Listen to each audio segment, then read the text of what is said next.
Hey folks, thanks for watching this morning. I'll be honest, I've just been staring at this satellite loop for a number of minutes here this morning. It's just awesome. It shows cases two different kinds of storms that we track so often in our atmosphere. One of these being a tropical storm, in this case a Category 4 major hurricane, which quite literally just made landfall minutes ago in the southern Mexico state of Oaxaca.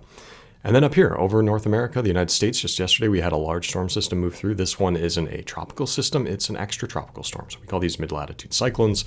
You'll more commonly hear them termed low-pressure systems. And these can certainly be just as impactful in some cases as hurricanes, but they're two different kinds of storms. Nonetheless, both worth watching. And we saw Hurricane Erick here yesterday. Again, far eastern Pacific here, strengthened so quickly. About Category 1 hurricane on one of these cases of rapid intensification into a Category 4. You can see that kind of pinhole eye. Those are reserved often for some of the strongest hurricanes, and making landfall just recently here. So, hoping and praying for folks down there to stay safe. Closer to the Midwestern United States, we had this low pressure system. You can see it kick off a line of storms here in eastern Illinois. It was pushed through quite literally the entire state of Indiana up into southern Michigan. Saw tornado reports through some of that area, and then into Ohio and Pennsylvania, and frankly all the way down into Kentucky, and then toward Nashville, Tennessee at times. And it was an impressive wind event through the eastern Corn Belt. Started off in western and central Illinois with some tornado reports. In fact, one of these by Jacksonville, Illinois, frankly looked pretty strong, and then quickly evolved, as these often do, into this kind of strong straight line wind threat. So I mentioned the whole state of Indiana. I mean, just about every county, I think, saw a severe thunderstorm warning yesterday that continued for much of the, maybe 2/3 of Ohio, and then all the way into Pennsylvania, even Maryland at times. I was able to get the kind of the first, let's call it like the last 2/3 of this event. So as it kind of pushed through Illinois, and then quite literally, I mean, you can almost draw a severe thunderstorm warning polygon from the northern tip of the state line of Indiana to the southern tip. And some severe, or I should say tornado warnings embedded in there. But I'll play this forward, and you can see this pushing up into Michigan, quite literally the entire state, north to south of Ohio, even into Kentucky and Tennessee at times, before weakening overnight, thankfully, through portions of Pennsylvania. And then it's weakened even further now, just some lingering showers. As for today, what I'm kind of focused on, let me get this a little bit more current here. If I just look at the upper level jet stream winds here to kind of start out the morning, again, I'm making this valid about 7 a.m. Central when I'm recording this video. First thing I can see here is that we're starting to build into the United States, and this is going to be the number one story over the next 7 to 10 days, a more dominant ridge. So right now it's parked over the southwest, but quickly over the next kind of 24, 48, 72 hours, this is going to be making a quick transit across the continental U.S. over toward the central and eastern part of the country. And it's going to bring heat and some other weather with it as well, including the potential for a stretch of drier conditions. If we look at the National Weather Service all hazards map, as of this morning, we can see some of these extreme heat warnings. That's that white contour there in portions of southern and eastern Arizona. Red flag warnings across the Intermountain West. Some heat advisories now getting into the plains, and extreme heat warnings over the upper Midwest. So these have already been posted in anticipation of that ridge moving from the southwest to the east. If we look at high temperatures here today, prompting those extreme heat warnings, you can see southern Arizona up into the triple digits, teens, well above triple digits, frankly. And then over into the plains, the Intermountain West, pushing up toward triple digits, at the very least, high 90s. Now, the reason for that, again, that ridge that we just talked about, this is now the ECMWF 500 millibar forecast. Again, valid is about 7 a.m. here.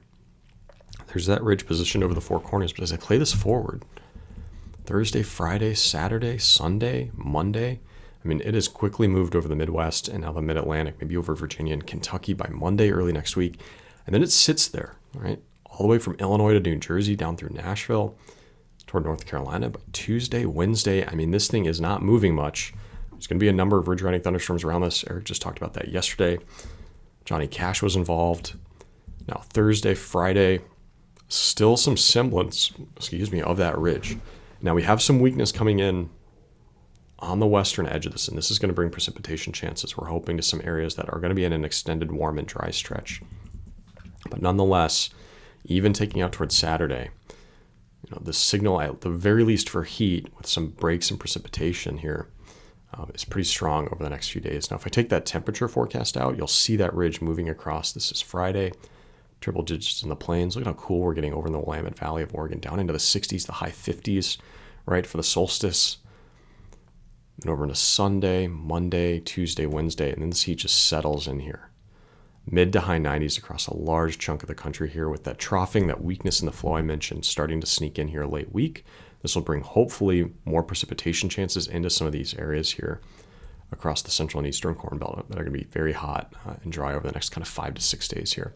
Now, I say all that, this extended period of heat, depending on our overnight temperatures, isn't necessarily a bad thing. If we just look at the last days of 30 temperature anomalies, the last 30-day average of temperature anomalies, there we go.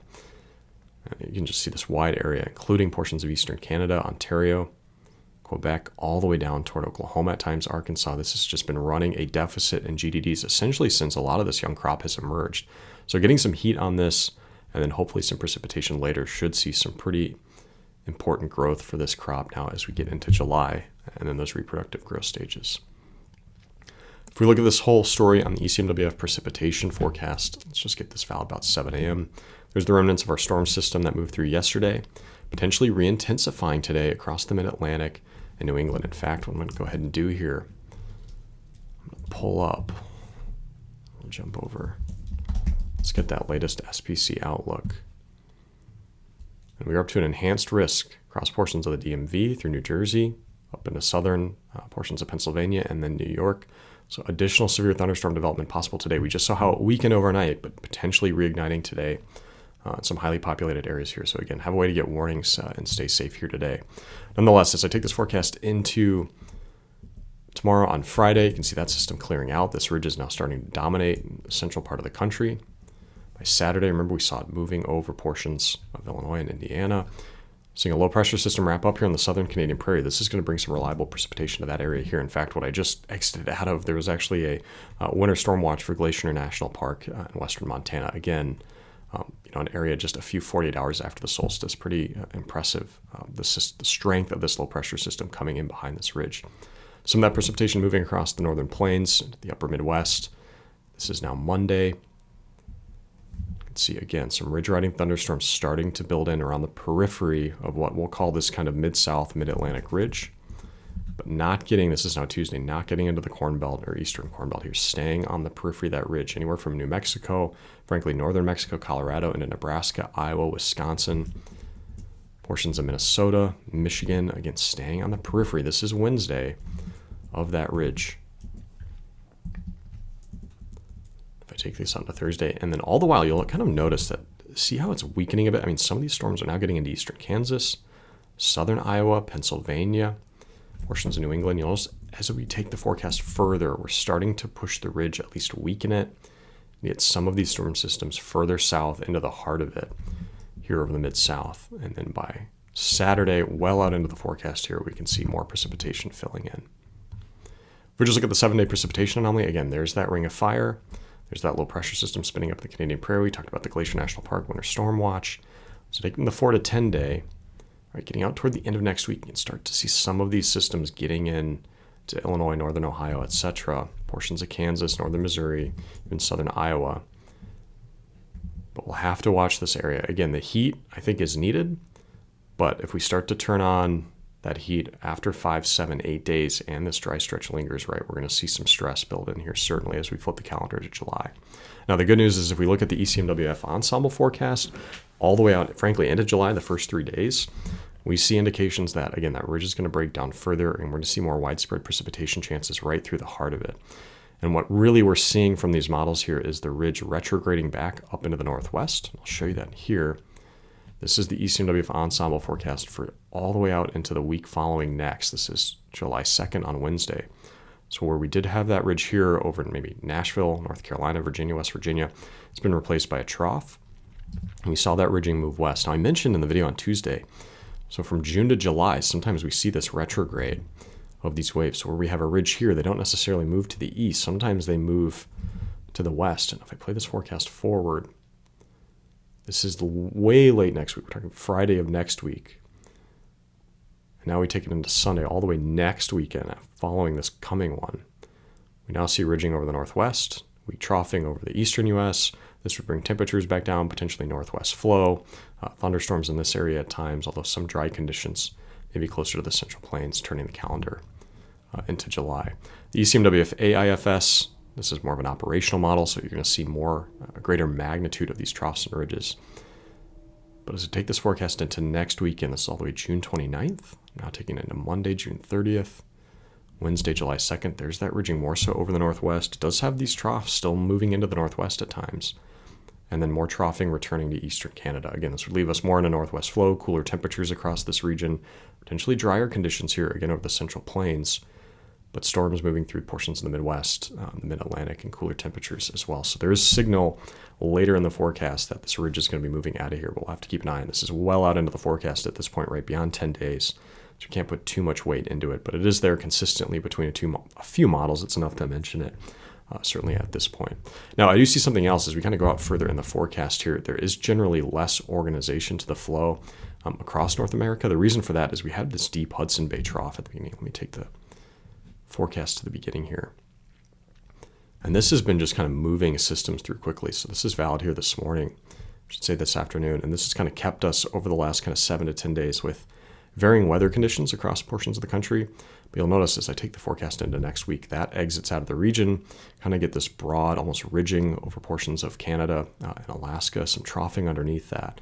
With that more disorganized flow, right, we just have less reason for some of these ridges and troughs to quickly move along. And that's not uncommon in summer. It's something we expect every year. So as we transition into July, kind of progressive nature of trough ridge is going to lessen. It's going to be important to pick up where these ridges are going to settle in, whether it's over the Canadian Prairie or if we keep that ridging over the eastern U.S. heading into the month of July. We'll have to watch that closely. The ECMWF weeklies, I've been showing these over the last 2 or 3 weeks, and the reason for that is they continue to put this drier area or risk in portions of the western plains, central plains, up into the northwest. Now, 2 or 3 weeks ago, those forecasts were 30 to 45 day forecasts. But they're still holding on to them now, even in the first week of July. So what was kind of a 30 to 40 day forecast is now kind of a 10 to 20 day forecast at this point. So it's less easy to dismiss. And we're starting to see agreement with these kind of extended weekly forecasts with what we're seeing at the end of that long-range forecast from the ECMWF Ensemble or the AIFS. And what I mean by that, if I just show you the 7-day temperature anomalies, this is for that first week of July, really kind of June 28th out through July 5th. We see the heat retreating back over the northwest, portions of the northern plains, sneaking into the central plains. And then the eastern U.S., the mid-Atlantic, this area that we had that dominant ridging over the next 7 days, starts to go back over cool. And we saw that same kind of scenario play out in the ensembles and the AFS. So this is looking a little bit more likely at this point. Again, it's well out into the forecast here. We're talking day 10 to 17. But the chance of flipping over dry, I would think, in the central plains is increasing, and that would include portions of the western Corn Belt. Now, beyond that, again, it's anybody's guess as to how the whole month of July is going to shake out. The Climate Prediction Center will likely, right as I hit upload on this video, release their latest July outlook. We continue to see this risk in the central part of the continent for that drought risk in July. We'll have to tackle that when we get to it. This area has been wet at times this year, so there is this kind of savings bank to get through a stretch of 7 to 10 days of drier conditions. But when exactly it sets up and what the heat looks like is going to be the ultimate impact to yield. So we'll keep you updated on that as it changes. The drought monitor has not updated this morning. Let me see if it has. Again, this will probably, oh, there it is. It did update. So we got one update in. If we look over the last 4 weeks of change, I always kind of think the change is a little bit more of a signal than just the raw classifications. But this area here across the northwest has seen this drier signal. Now we're going to get precipitation into here, right, over the next kind of 72 hours to 5 days. But that ridging that we saw late in the models does support what we've seen in the drought increase over this area, letting a little bit more credence to it as well. And since I got lucky there at the end of this video with that one updating, I'm going to jump over and see if I can get lucky twice with the latest Climate Prediction Center forecast. No, they have not updated it. So on that note, I'll leave you all today. Thanks for watching. And Eric will talk with you all again on Friday.